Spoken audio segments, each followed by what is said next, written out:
Ayan guys, ang kanilang kubiba guys. Dahon ng ano yan guys, ng ubas. Kinakain nila dito pala yan guys. Naku, pero ang sarap naman guys.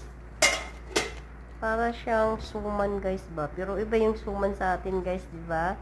May gata. Dito sa kanila iba yung hinahalo nila yung ano, tomato sauce guys, tsaka nilagyan nila ng laham. Masarap naman guys, pero mas masarap talaga yung pagkain nating Pinoy. Walang tatalo. Ayan na guys, ang haris guys. Oh, naku guys, nilagyan ko ng sili yan. May konting mantika na may lasa naman yung mantika guys. At saka ito guys, oh, ang kubiba, may kalamansi rin.